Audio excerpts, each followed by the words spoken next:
예레미야 32장 16절부터 25절까지 말씀입니다. 구약성경 1103면에 있습니다. 예레미야 32장 16절부터 25절까지 말씀을 교독하시겠습니다. 내가 매매 증서를 네리야의 아들 바룩에게 넘겨준 뒤에 여호와께 기도하여 이르되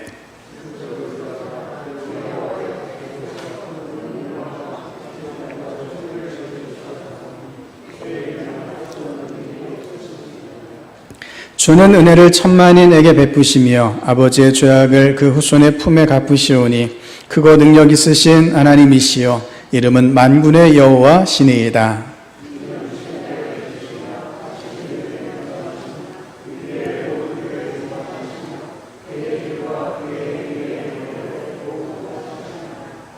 주께서 애굽 땅에서 표적과 기사를 행하셨고 오늘까지도 이스라엘과 인류 가운데 그와 같이 행하사 주의 이름을 오늘과 같이 되게 하셨나이다.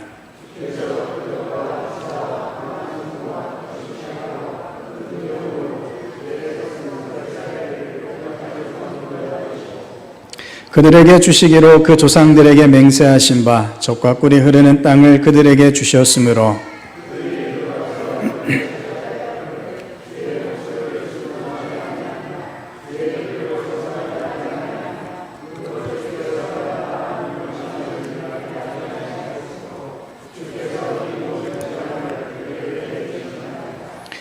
보옵소서. 이 성을 빼앗으려고 만든 참호가 이 성에 이르렀고 칼과 기근과 전염병으로 말미암아 이 성이 이를 치는 갈대아인의 손에 넘긴 바 되었으니 주의 말씀대로 되었음을 주께서 보시나이다.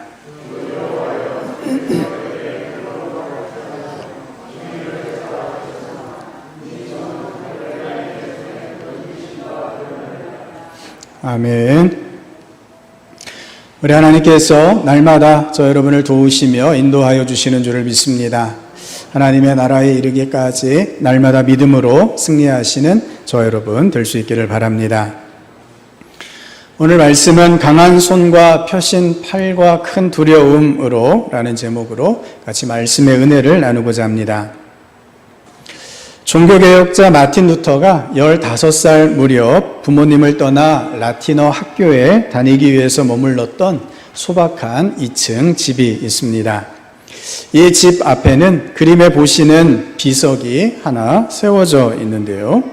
독일어로 내일 세상이 멸망함을 알지라도 나는 오늘 사과 나무를 심겠다라고 쓰여 있습니다. 우리나라에서는 이 말이 흔히 철학자 스피노자의 명언으로 알려져 있는데 독일을 비롯한 서양에서는 마틴 루터의 명언으로 알려져 있습니다. 젊은 시절 루터가 그의 일기장에 적어놓은 글귀라고 전해지고 있기 때문입니다. 내일 세상이 멸망함을 알더라도 나는 오늘 사과나무를 심겠다라고 하는 이 말은 종교개혁 시기에 사람들의 입에 자주 오르내렸습니다. 여러 가지 의미로 해석될 수도 있지만 종교개혁 시기에 사람들의 입에 회자되었다는 것은 그 안에 개혁적인 의미가 담겨 있음을 뜻합니다. 암흑과 같았던 중세의 가톨릭의 반기를 들고 새로운 신앙을 주창했던 종교개혁자들의 정신이 여기에 담겨져 있죠. 지금 당장 눈앞에 성과나 열매가 보이지 않더라도 미래를 위해서 하나님이 완성하실 하나님의 나라를 위해서 오늘 자신의 수고와 헌신과 희생이 필요하다라는 것입니다. 마침내 하나님께서 완성해 주실 하나님의 나라가 이루어지기까지 그 나라가 내일 임한다 하는 것을 알더라도 오늘 지금 내가 서 있는 이 삶의 자리에서 하나님의 뜻을 이루기 위하여 헌신하겠노라 라는 다짐의 의미가 이 구절에 담겨져 있습니다. 성도 여러분, 하나님께서 허락하신 지금이라는 이 삶의 현재, 삶의 자리에서 믿음으로 하나님께 나아가실 수 있는 저 여러분 될 수 있기를 바랍니다. 우리 하나님은 영원 전부터 영원 후까지 모든 역사를 주관하시는 하나님이십니다. 우리의 영과 육 모두가 하나님의 통치 가운데 있습니다. 내일 하나님의 나라가 임한다 하더라도 우리에게는 어제나 오늘이나 내일이나 다를 바가 없습니다. 왜냐하면 영원 전부터 영원 후까지 우리가 하나님의 구원하심 가운데 붙잡혀 있기 때문입니다. 날마다 하나님의 손에 붙잡혀 하나님께서 맡겨주신 사명을 감당해 나아가시는 저 여러분 될 수 있기를 바랍니다. 오늘 본문을 통해서 주시는 하나님의 말씀의 뜻이 여기에 있습니다. 지금 남유다가 멸망해 가고 있지만 하나님의 역사는 계속되고 있고 마침내 하나님께서 하나님의 역사를 완성해 주신다라는 것을 가르쳐 주십니다. 예레미야가 어느 날 하나님께로부터 잘 이해되지 않는 명령을 받습니다. 25절 말씀인데요. 주 여호와여 주께서 내게 은으로 밭을 사며 증인을 세우라 하셨으나 이 성은 갈대아인의 손에 넘기신 바 되었나이다. 아멘. 이 말씀이 주어지는 오늘 본문 말씀의 배경은 남유다가 멸망하기 한 해 전의 상황입니다. 시드기야 왕 10번째 해에 있었던 일이죠. 그때에 예레미야 선지자가 유다의 왕의 궁중에 있는 시위대 뜰에 갇혀 있었습니다. 시위대는 왕을 경호하는 군인들을 가리키고 시위대 뜰이란 감옥을 뜻합니다. 그곳에 체포되어 있는데 그가 체포되어 있는 이유는 다른 것이 아니었습니다. 여호와 하나님의 말씀을 따라서 이 성, 예루살렘 성을 하나님께서 바벨론 왕의 손에 넘기시겠다라고 하는 그 뜻을 예레미야가 예언했기 때문이었습니다. 예레미야가 이어 하나님의 말씀을 전하기를 입이 입을 대하여 말하고 눈이 서로 보게 될 것이다 라고 예언합니다. 누구와 누구의 입이 서로 맞대어 말하고 서로 보게 될까요? 이 말씀은 이어지는 34장에서 성취가 됩니다. 시드기야 왕의 눈이 바벨론 왕의 눈을 보게 되고 시드기야의 입이 바벨론의 왕의 입과 마주대하게 된다라는 것이죠. 바벨론에 의해서 남유다와 시드기야 왕이 끝내 하나님의 징계를 받게 된다라는 것을 뜻합니다. 이 예언대로, 이 말씀대로 시드기야 왕은 결국 바벨론 왕에 의해서 그 두 눈이 뽑힌 채 죽임을 당하고 말았습니다. 잔인하게도 바벨론 왕은 시드기야 왕의 아들들을 시드기야 왕이 보는 앞에서 죽입니다. 그리고 시드기야 왕의 두 눈을 빼버리죠. 시드기야 왕이 마지막으로 목격한 것이 자신의 아들들이 죽임을 당하는 것이었습니다. 아버지로서도 또 한 나라의 왕으로서도 감당할 수 없는 아픔을 시드기야가 겪어야만 했던 것입니다. 성도 여러분, 시드기야가 이런 심판 가운데 놓인 이유는 다른 데 있지 않았습니다. 하나님께서 계속해서 경고하셨지만 시드기야는 그 경고를 계속해서 무시했습니다. 반드시 심판하신다라는 하나님의 말씀을 듣지 않은 채 도리어 하나님의 말씀을 전하는 예레미야를 가두어 버렸던 것입니다. 하나님을 향한 시드기야 왕의 태도가 어떤지를 잘 보여주는 모습입니다. 시드기야는 하나님께 대한 최소한의 신앙도 없었고 조금도 하나님을 두려워하지 않았습니다. 그는 하나님 없는 삶을 이어나갔습니다. 나라가 멸망해 가는 그 위기 가운데에서도 하나님을 의지하지 않았습니다. 하나님만이 그를 또 이 나라를 구하실 수 있는데 그가 하나님을 거부함으로 하나님의 도우심을 받지 못하게 되었던 것입니다. 하나님의 도우심을 받지 못하는 것, 그것이 바로 무엇이겠습니까? 그것이 바로 심판이라는 것입니다. 하나님께서 도우려 하시지만 하나님의 뜻에 순종하지 않기 때문에 더욱더 점점 수렁 속에 빠져들게 됩니다. 구원은 하나님께로서만 말미암는데 하나님의 구원하심을 외면해 버릴 때 멸망하는 것 말고는 다른 길이 없다 하는 것이죠. 성도 여러분, 하나님께서 이렇게 남유다와 시드기야 왕을 심판하시는 가운데에서도 그럼에도 불구하고 하나님의 백성들인 이스라엘을 다시 회복시키시기 위한 계획들을 진행해 가십니다. 하나님께서 예레미야에게 행위 예언을 명령하시는데 예루살렘 인근에 있는 아나돗의 밭을 사라라고 예레미야에게 명령을 내리십니다. 이스라엘에는 기업을 무르는 관습이 있었습니다. 이것은 어려움에 처한 사람이 있을 때 가까운 일가 친척이 그를 돕도록 하는 관습이었습니다. 예레미야의 조카인 하나멜이 갑자기 어려운 형편에 처하면서 땅을 팔아서 해결하려고 했습니다.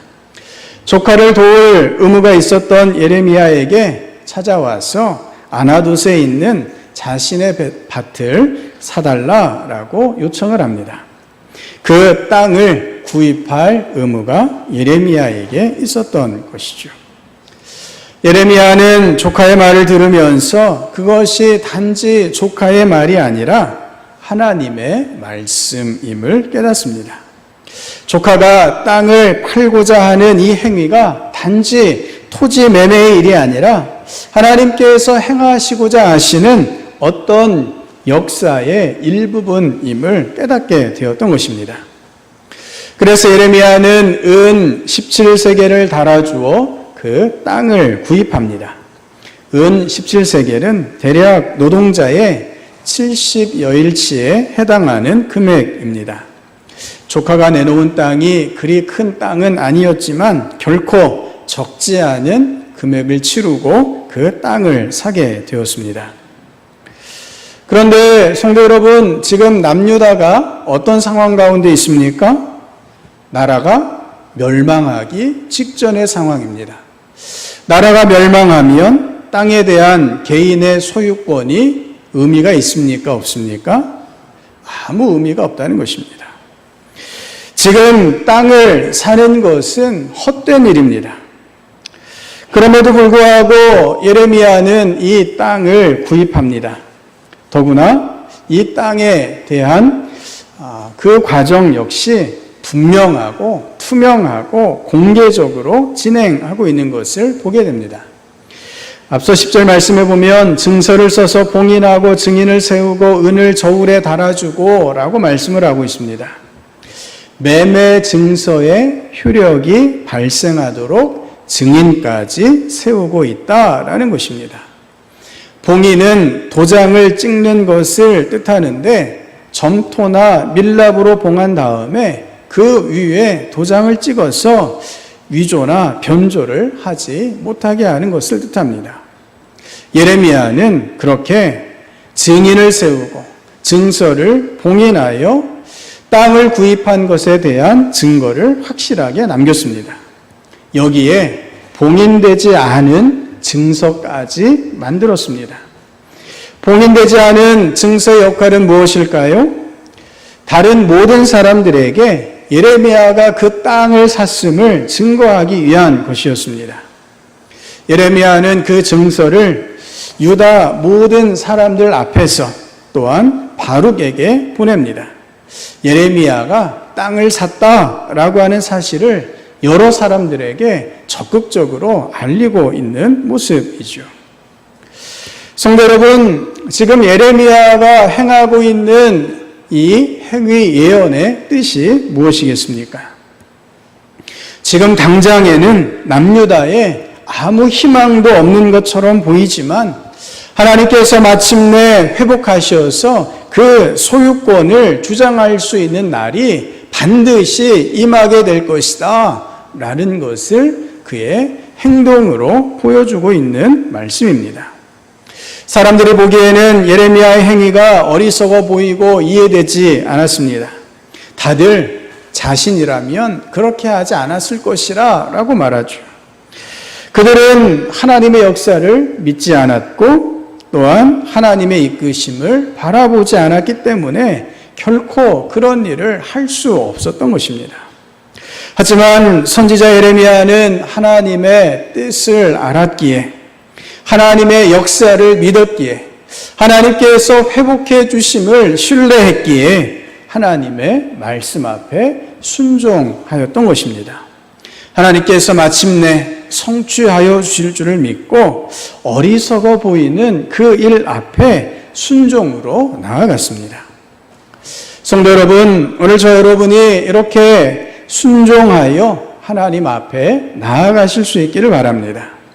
세상적인 관점이 아니라 하나님의 관점으로 우리 자신을, 우리 역사를 바라보실 수 있기를 바랍니다. 하나님께서 계획하신 일들이 무엇인지를 믿음으로 보게 하시고 그 일들이 우리 안에 온전히 성취될 수 있도록 하나님의 모든 뜻에 순종하시는 저 여러분 될 수 있기를 바랍니다. 본문 12절에 하나님의 분명한 약속이 있습니다. 만군의 여호와 이스라엘의 하나님께서 이와 같이 말씀하시니라. 사람이 이 땅에서 집과 밭과 포도원을 다시 사게 되리라 하셨다 하니라. 아멘. 예레미야가 다른 사람들은 이해할 수 없는 일을 행할 수 있었던 이유가 하나님의 말씀을 그대로 신뢰하고 있었기 때문입니다. 그런데 본문을 잘 살펴보면 사실 예레미야도 하나님께서 하시는 일이 다 이해된 것은 아니었습니다. 오늘 본문 25절 말씀을 세번역 성경으로 보면 이렇게 번역하고 있습니다. 주 하나님, 어찌하여 주님께서는 이 도성이 이미 바빌로니아 군대의 손에 들어가게 되었는데 저더러 돈을 주고 밭을 사며 증인들을 세우라고 말씀하셨습니까? 하나님께서 이미 예루살렘 성이 바벨론 군대의 손에 점령당하게 하셨는데 왜 자신에게 돈을 주고 밭을 사고 그 증인을 세우라고 하시는지 잘 이해하지 못하겠습니다 라고 기도드리고 있는 장면입니다. 성도 여러분, 예레미야가 비록 이해되지 않고 납득되지 않더라도 예레미야는 하나님의 뜻에 순종함으로 나아가고 있습니다. 예레미야의 모습 가운데 우리는 세 가지 교훈을 얻게 됩니다. 첫 번째는 하나님이 말씀하실 때 즉시 순종할 수 있는 저와 여러분이 되실 수 있기를 바랍니다. 예레미야는 마음에 해결되지 않는 어떤 의문이 남아 있었습니다. 다시 하나님께 여쭈어 봐야 할 부분들이 여전히 남아 있었지만 먼저 하나님의 말씀에 순종했습니다. 하나님의 말씀 앞에서 그가 먼저 순종하고 후에 질문하고 있다라는 것입니다. 보통 우리는 어떻습니까? 우리 자신의 마음에 확신이 들 때까지, 하나님의 뜻이 이해되고 마음에 받아들여질 때까지 하나님의 말씀에 순종하는 것을 미루는 경향이 있습니다. 하나님의 뜻임이 분명해도 스스로 받아들일 수 없어서 순종하지 못하는 경우들이 참 많다라는 것입니다. 성도 여러분, 하나님의 뜻이 분명하다면 하나님의 뜻 앞에 온전히 순종하시는 저 여러분 될 수 있기를 바랍니다. 내 마음에 들고 안 들고 이것은 전혀 문제가 되어서는 안 됩니다. 우리의 판단이나 선택은 하나님 앞에 큰 의미가 없습니다. 하나님의 뜻을 안다면 그것이 잘 이해되지 않는다 하더라도 우선 순종하실 수 있기를 바랍니다. 하나님께 순종할 때 하나님의 뜻이 나타나고 하나님의 계획하신 역사들이 성취되게 됩니다. 예레미야처럼 당장 이해하기는 어렵지만 순종함으로 하나님의 쓰심 가운데 나아가시는 주의 백성 될 수 있기를 바랍니다. 두 번째로 기도를 통해 하나님의 뜻을 여쭙고 찾으라라는 것입니다. 예레미야 선지자는 나라가 망해버리면 아무 소용없는 일임에도 불구하고 우선 그 말씀에 순종하여 밭을 구입한 후에 다시 하나님께 엎드려 그 뜻을 구하고 있습니다. 명령을 따른 다음 하나님 앞에 여쭙고 있다라는 것입니다. 명령을 따라 먼저 순종하기는 했지만 그것이 정말 무슨 일인지 무슨 뜻인지 알려주십시오 라고 예레미야가 기도의 자리로 나아가고 있습니다. 성도 여러분, 하나님의 뜻을 찾기 위하여 우리는 기도를 통해서 얼마든지 하나님께 여쭙고 확인할 수 있다는 사실을 기억하시기를 바랍니다. 우리 하나님은 우리를 참고 기다리시는 하나님이십니다. 하나님은 자녀들의 질문을 기다리고 계시고 그 질문에 응답해 주시는 하나님이십니다. 그 어떤 것이든 하나님 앞에 기도로 나아갈 때 하나님께서 받아주시고 들어주시고 응답해 주신다라는 것입니다. 하나님께서 마음에 주시는 확신을 누릴 때까지 하나님께 엎드려 기도하며 하나님의 음성을 들으실 수 있는 저와 여러분 될 수 있기를 바랍니다. 세 번째로 우리가 기도할 수 있고 신뢰할 수 있는 이유는 하나님이 우리의 하나님이 되시기 때문입니다. 예레미야 선지자가 이렇게 고백합니다. 주는 은혜를 천만인에게 베푸시며 아버지의 죄악을 그 후손의 품에 갚으시오니 크고 능력 있으신 하나님이시요 이름은 만군의 여호와 신이이다. 아멘.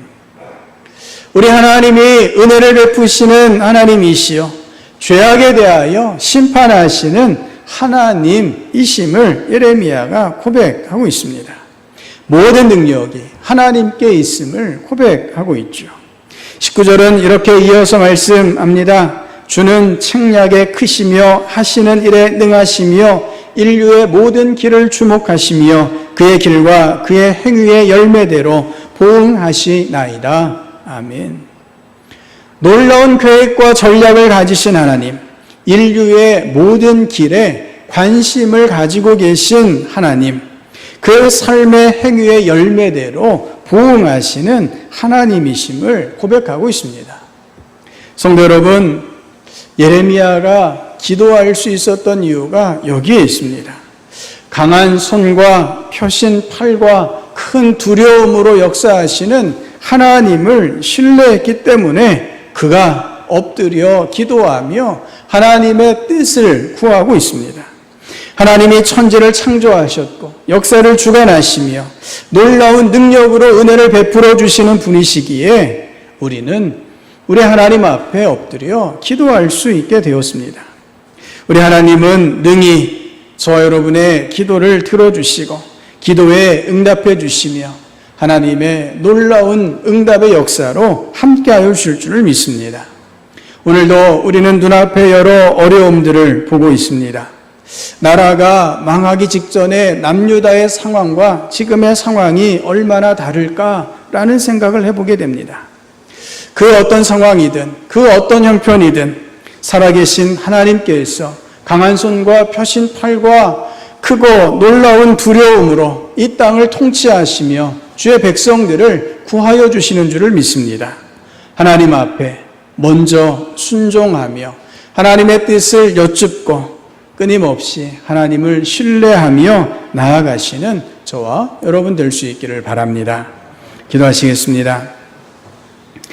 아버지 하나님, 나라가 멸망해가는 그 위기 가운데 참으로 많은 백성들이 그 왕까지도 하나님을 외면하고 하나님의 음성을 외면하는 모습을 봅니다. 결국 그들이 하나님의 심판을 받게 되고 멸망해가는 모습을 보게 됩니다. 주님, 오늘 저희가 어떤 형편과 어떤 상황 가운데 있을지라도 우리 하나님을 온전히 신뢰하며 하나님의 뜻에 순종하며 하나님의 뜻을 여쭈며 나아가는 저희들이 되게 하여 주시옵소서. 강한 손과 펴신 팔과 큰 두려움으로 인생을 다스리시며 인류의 역사를 주장하시는 줄을 믿습니다. 하나님의 뜻에 순종할 때 하나님의 구원의 역사가 나타나며 하나님의 나라가 임하게 되는 줄을 믿사오니 오늘도 어떤 상황에서든지 주님의 뜻에 먼저 순종하는 저희가 되게 하여 주시옵소서. 우리 하나님께서 주의 백성들을 그렇게 은혜의 손으로 이끌어 주시며 모든 기도 가운데 응답하여 주시며 오늘도 주의 품 가운데 품어주시는 줄을 믿고 예수님 이름으로 기도드립니다. 아멘.